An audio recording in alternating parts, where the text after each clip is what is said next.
The Seahawks will head to Motown looking to snap a 2-game losing streak against the high-powered Lions. Who's in and who's out? Nick Lee and I are going to be breaking down injury reports, devising a game plan for Seahawks victory, and much more on this Blue Friday edition of Locked On Seahawks. You are Locked On Seahawks, your daily Seattle Seahawks podcast. Part of the Locked On Podcast Network, your team every day.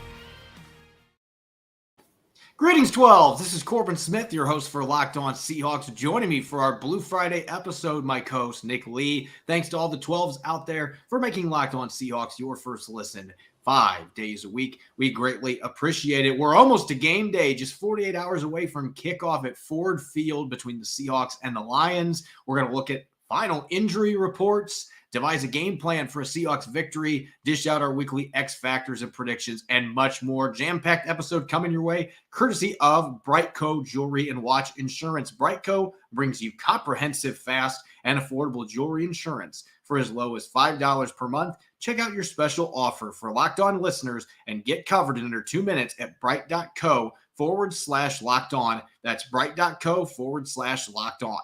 Now for your lead story here on our Blue Friday edition of Locked On Seahawks.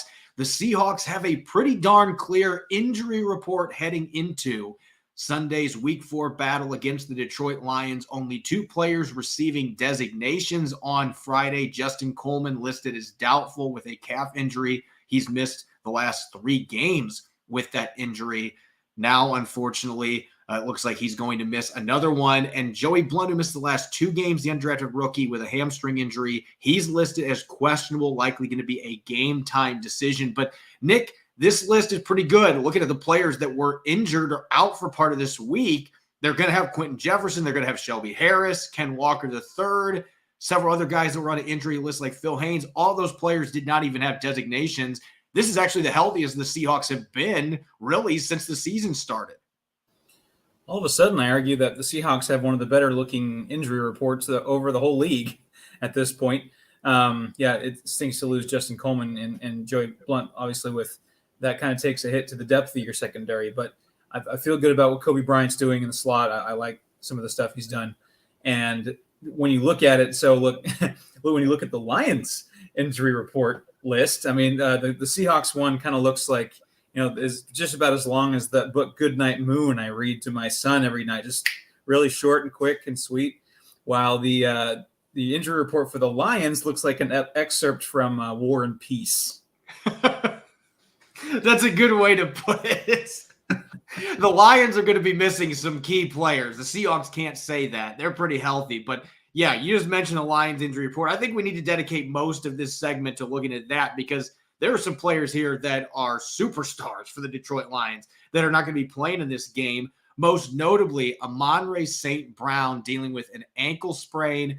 Seahawks fans may remember last December that he had 11 catches for 118 yards and a touchdown, also ran for a touchdown against the Seahawks at Lumen Field as a rookie. So he killed them last year. Well, he won't be doing that this weekend, not playing. And running back DeAndre Swift, who's averaging over 8.5 yards per carry this year, is not going to be available dealing with shoulder and ankle injuries. They've got a starting guard in Jonah Jackson out with a finger injury. Their kicker, Austin Siebert, is out. And they might be without 2 of their other receivers, DJ Shark and Josh Reynolds, both questionable with ankle injuries. I think that's really the big story here. They're already without St. Brown, who has been declared out. And now, Nick, there's a possibility Shark and or Reynolds may not play in this game. Both of them might be on the field Sunday, but suddenly the highest scoring offense in the NFL is missing a bunch of key cogs for this unit. Yeah, that's huge. I mean, we're talking about, one of the highest scoring offenses in the NFL missing your top 3 as of receiving yards, your top 3 receivers, and your leading rusher in DeAndre Swift. That is huge.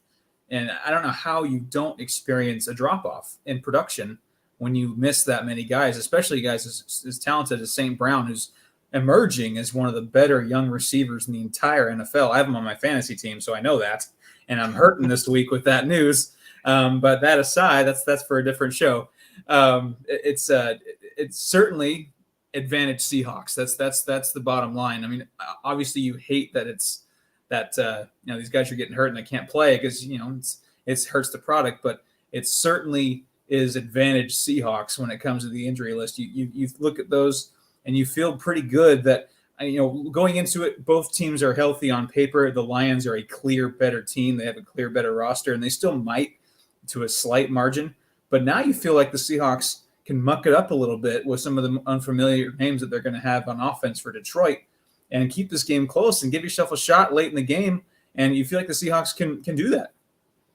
And it's worth noting the Lions haven't had Jamison Williams, their first-round pick out of Alabama, play a snap yet. He's still finishing up his recovery from a torn ACL he suffered in the national title game last January. So he has yet to play a snap. They could potentially be down their top 4 receivers for this game. They still have guys like Quintez Cephas, who played at Wisconsin, on the roster, but there's a huge drop-off from your top 3 or 4 receivers to what the Lions have on the rest of their roster. And so that would be a huge hit for their passing game and for Jared Goff. He would still have TJ Hawkinson. I'm sure we'll talk a little bit more about him as this show progresses, but it's possible that the Lions could be without their top 3 or 4 playmakers away from the quarterback position going into this football game. And injury reports don't determine who wins games. I can remember, there's a certain quarterback named Colt McCoy that has started a couple of times against the Seahawks as a backup quarterback, and he's played the game of his life to upset the Seahawks. So injury reports don't always tell you the story that's going to happen on Sunday. But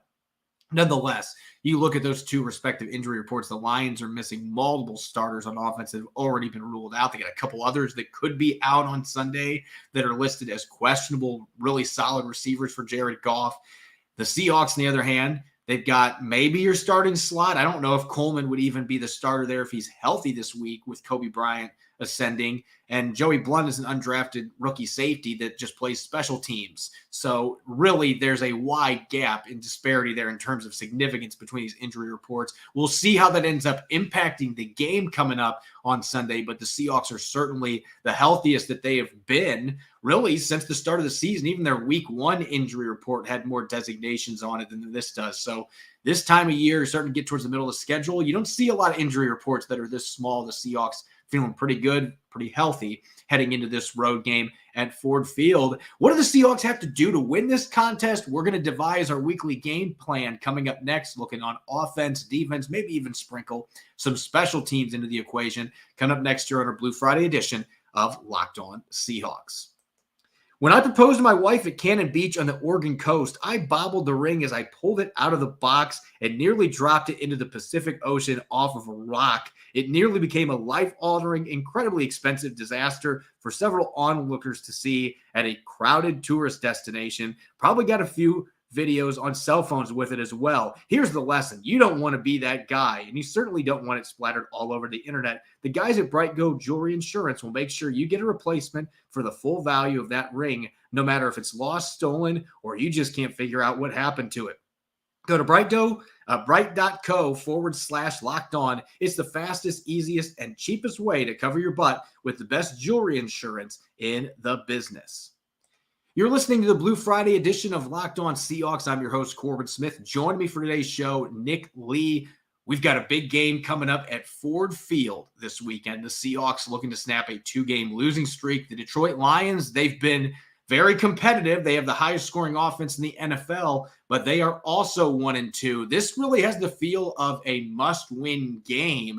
The Seahawks are in an NFC West division that's got 3 teams with a losing record right now, so maybe it isn't quite that must-win territory. But if you could get back to 2-2 with the way the rest of this division is playing, you'd feel fairly decent about your chances heading towards the middle meat part of the Seahawks schedule here in 2022.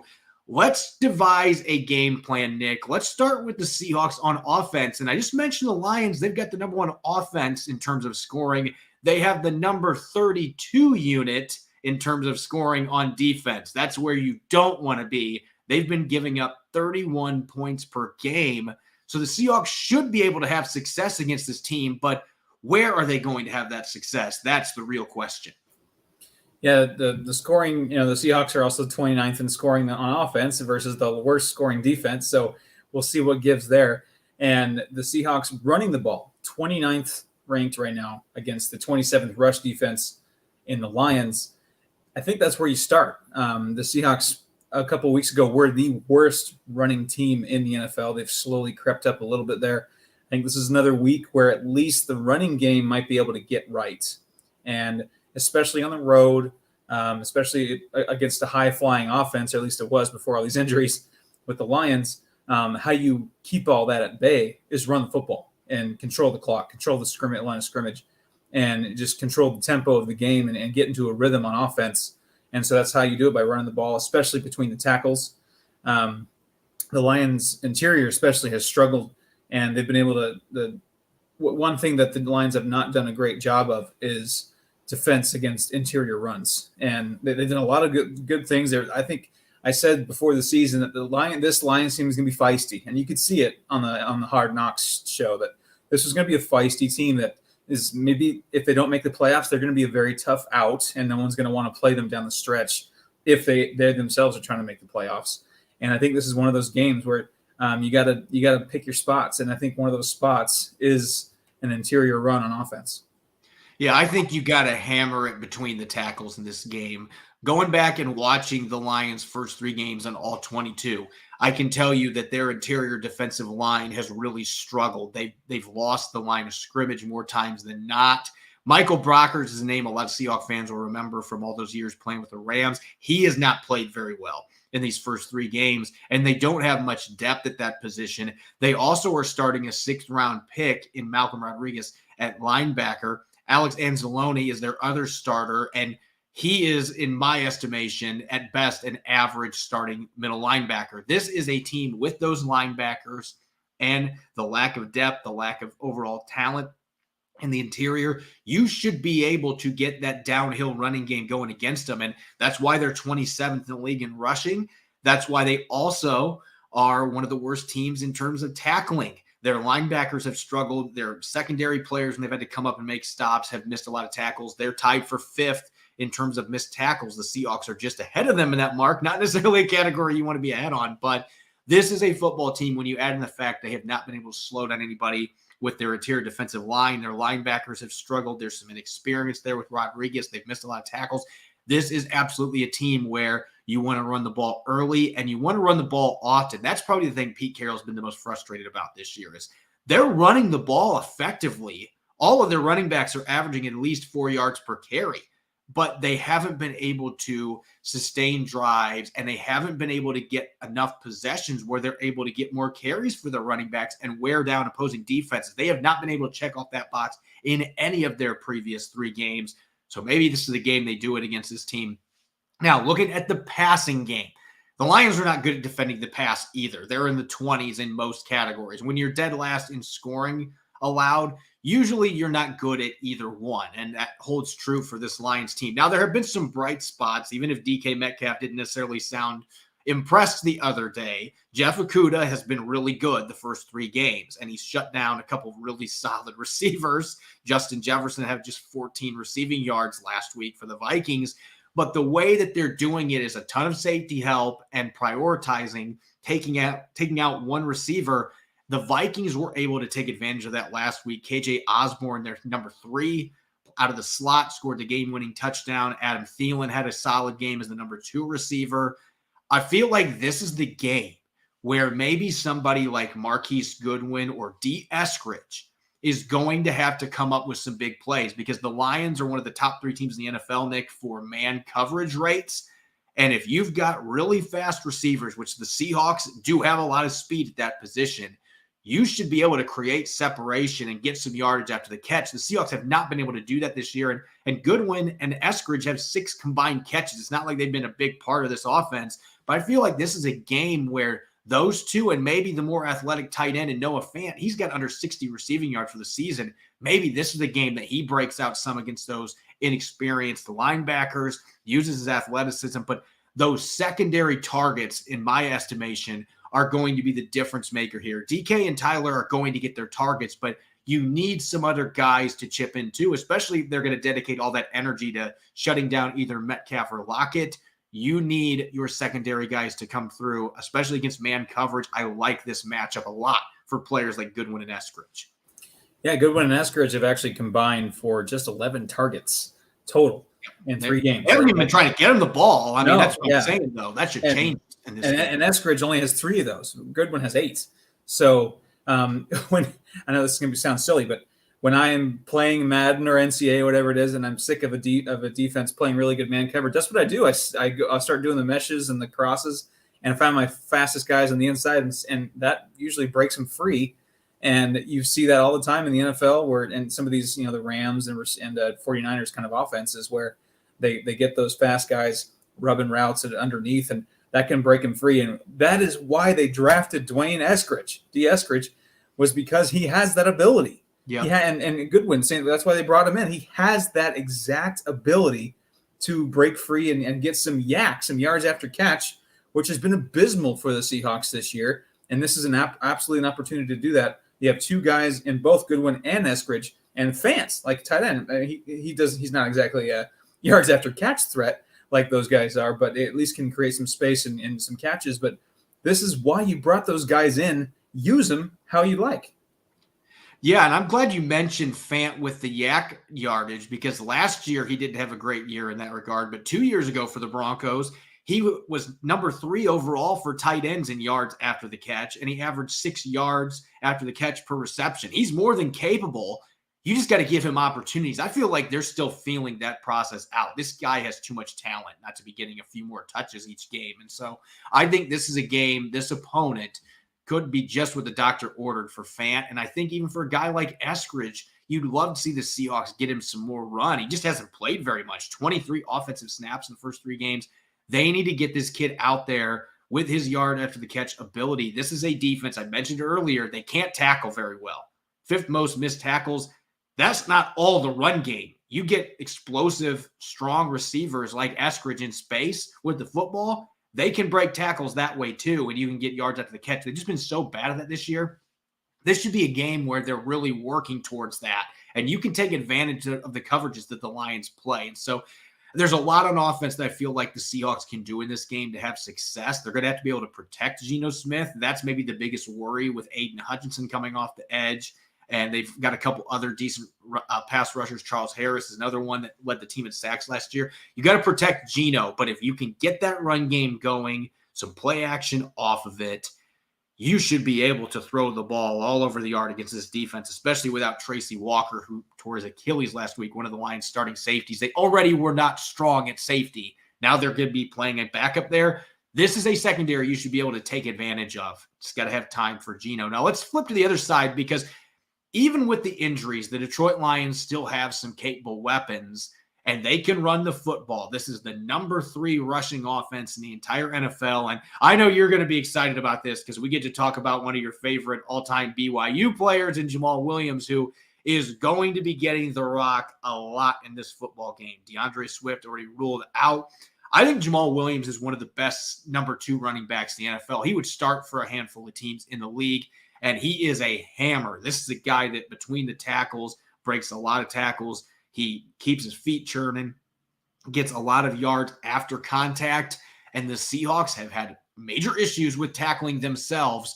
And so he's probably 1A and maybe 2A in terms of priorities here, slowing down because of the issues the Seahawks have had in general stopping the run.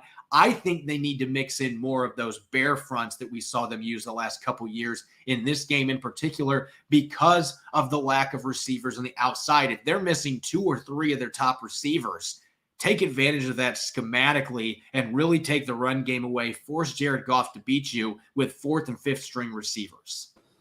Yeah, as a second string running back, Jamal Williams already has almost 200 total yards in 3 games, and he's clearly been their option in the red zone. He has 4 rushing touchdowns already this year.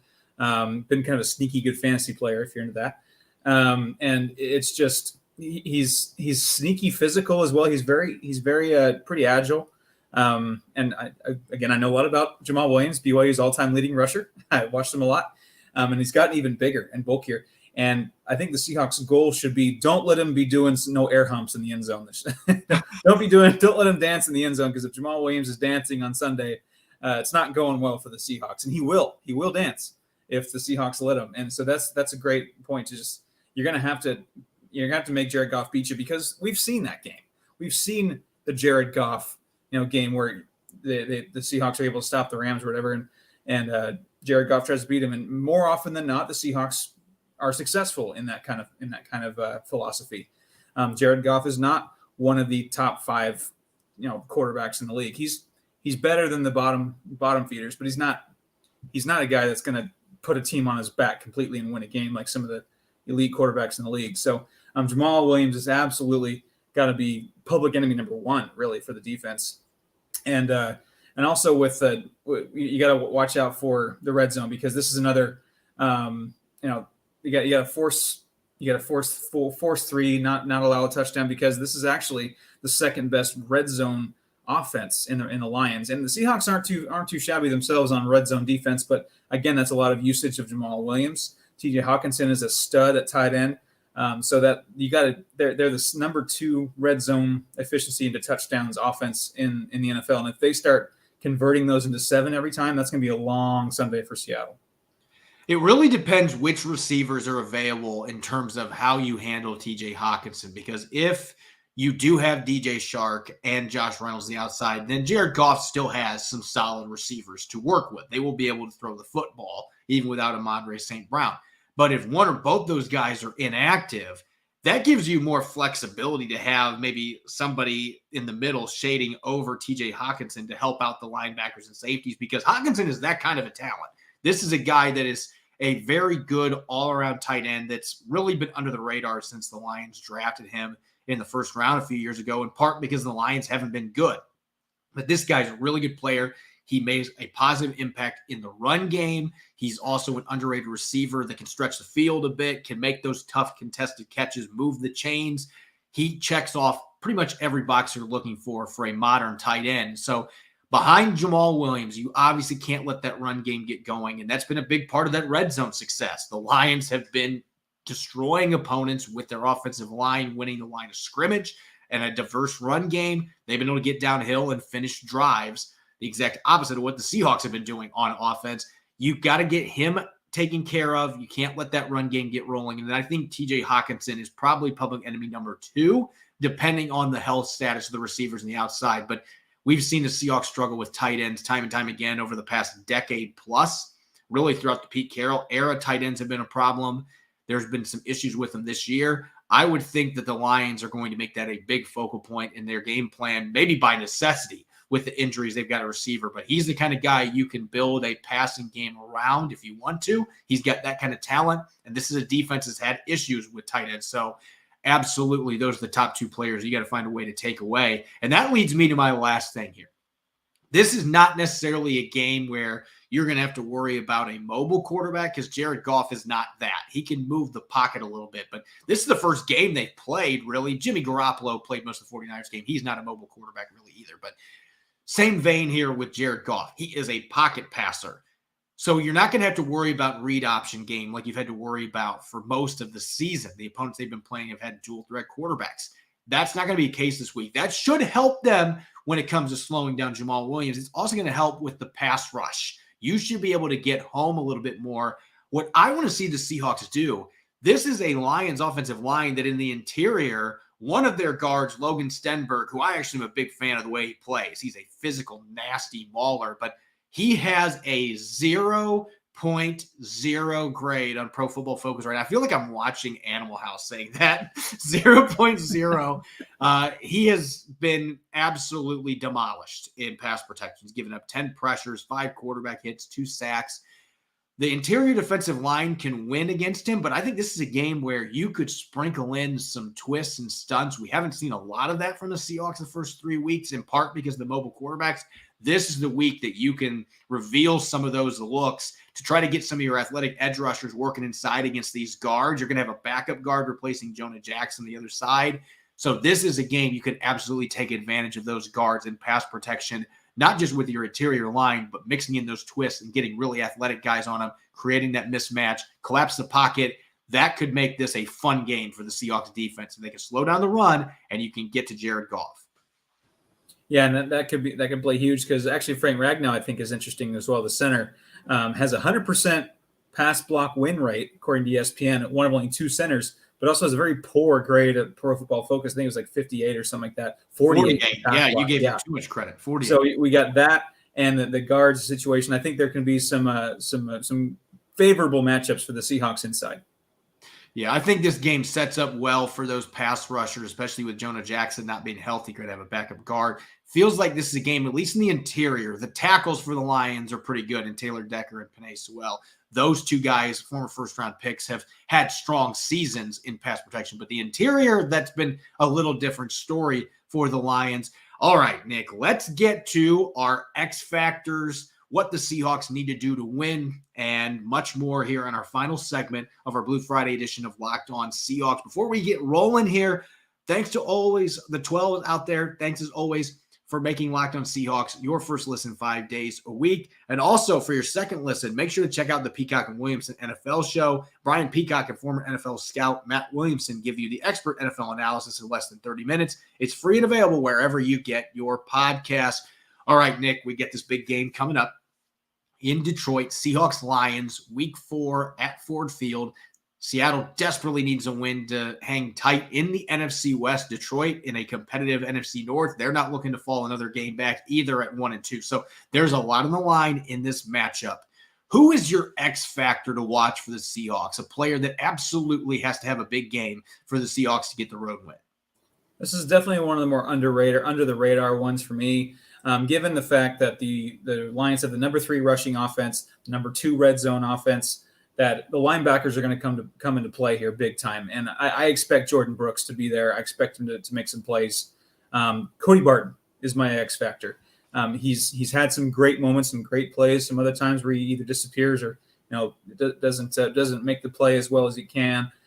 So he's a guy that's, for me, whether it's tackling Jamal Williams in the red zone, handling perhaps a matchup with TJ Hawkinson, or just making a big stop on third and medium, third and short. This is one of those games where you can't allow the Lions to get into a rhythm, get into momentum on offense. You can't allow them to keep converting third downs. You can't allow them to have several possessions in the red zone. And when they do get into the red zone, you can't allow them to get in the end zone. And a player like Cody Barton can make a big difference there. So I'm going to go Cody Barton. I'm going to go on the offensive side of the football, and we just talked about how important running the football is going to be in this game for the Seattle Seahawks, because you're playing an opponent that has been just as bad as the Seahawks at slowing down opposing run games. They're third worst right now in the NFL in a number of categories. They're 27th overall in rushing yards allowed. They've given it more rushing touchdowns than anyone. Ken Walker III is still waiting to get that first touchdown. I think that this is the game it happens. I think Ken Walker III goes back to the state of Michigan, where he starred his 1 year at Michigan State. Maybe he'll have some former teammates there. Maybe some family shows up, even though he's, I believe, from Florida. Maybe some of them will come because of his ties to Michigan. But I think this is the game that Ken Walker III finds the end zone for the first time, whether that's as a runner or as a receiver. Either way, I think he's going to find the end zone. But this is going to be a big game for the running backs. I think Rashad Penny's got a chance maybe to have his first breakout game of the season, but you would like to get enough carries where both these guys have at least 8, 9, 10 carries apiece, and you can really get KW3 unleashed here this week. I like the matchup for both running backs. I like him against the linebackers when he gets to the second level, the burst, the explosiveness. I just think Ken Walker III is going to have a big game. I think both of Seattle's top 2 running backs have a chance for a big game going against this team that has struggled so much defending the run. They've got issues in the interior. Their linebackers have struggled. I just like this matchup a lot. So I think Walker has a big game. His first big game as a Seahawk running back. I think he gets his first touchdown. So he is my X factor. Now, shifting gears here. If the Seahawks are going to win this game, we talked game planning.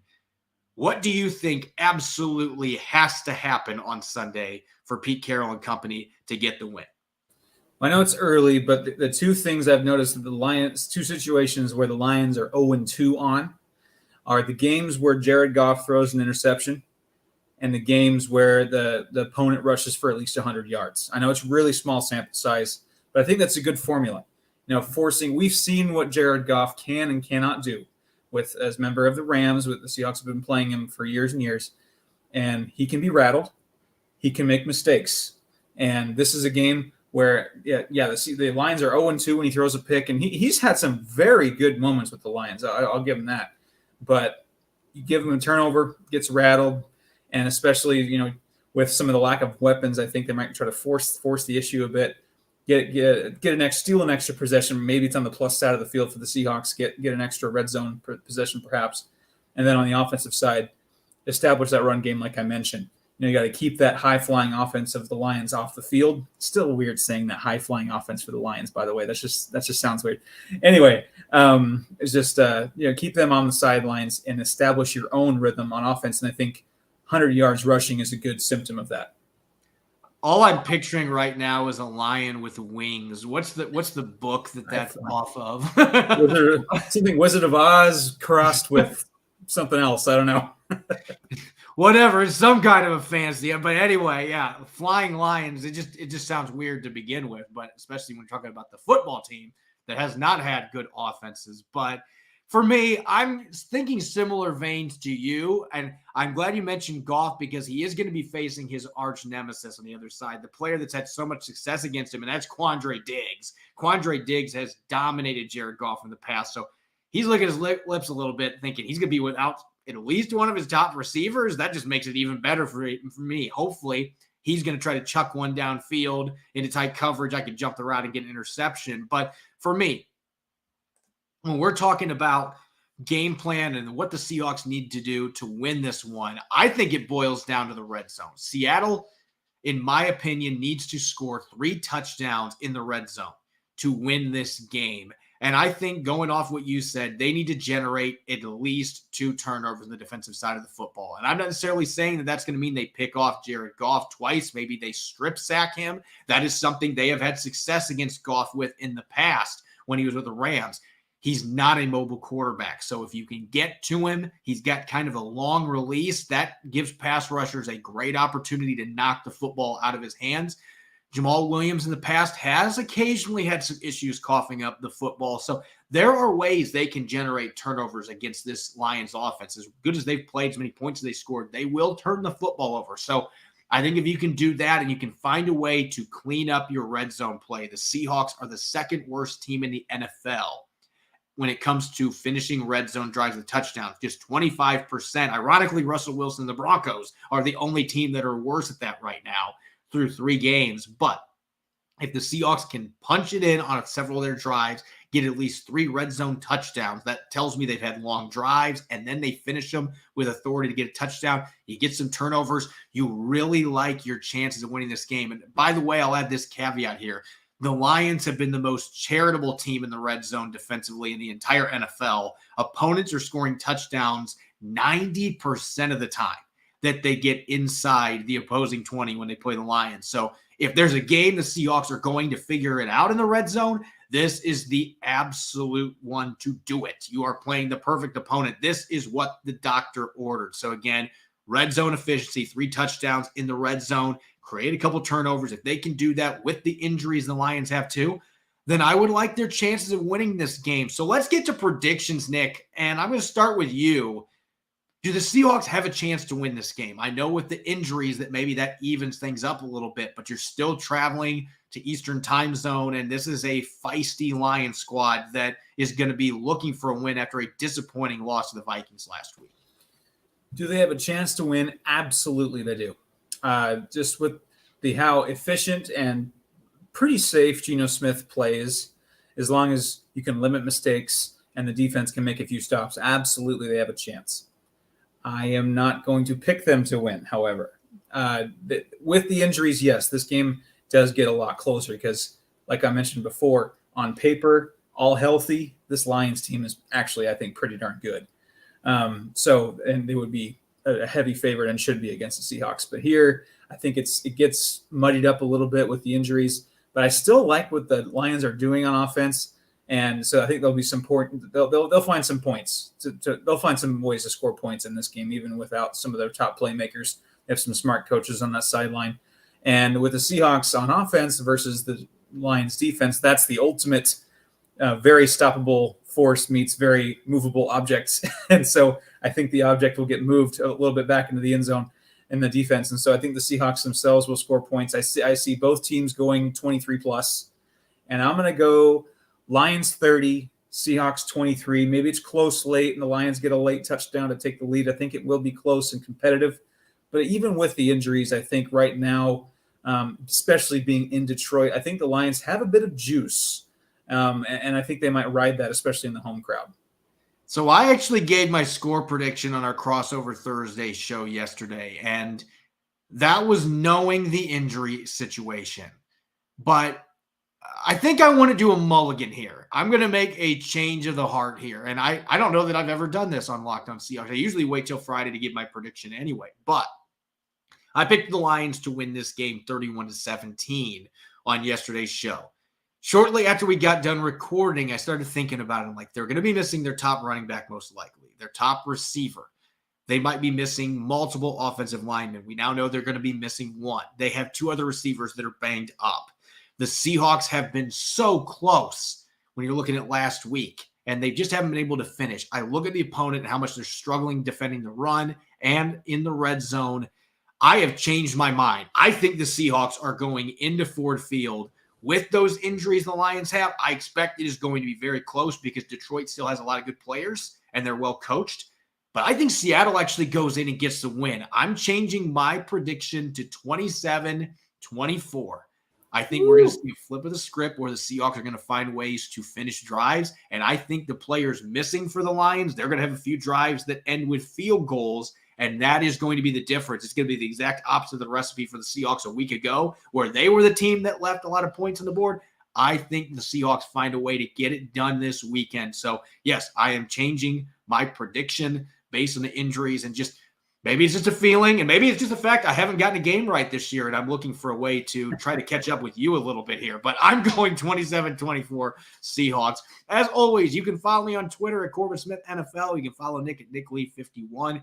Make sure to check out Locked On Seahawks on Apple Podcasts, Google Podcasts, Spotify, and streaming 5 days a week on YouTube. We'll be back on Sunday. I will be dishing out a postcast after the Seahawks-Lions game, handing out game balls, 3 up, 3 down, and much more. Might mix in a Q&A bonus episode tomorrow as well. We'll wait and see what happens. Enjoy the rest of your week. Enjoy the game on Sunday. Thanks for listening. Go Hawks.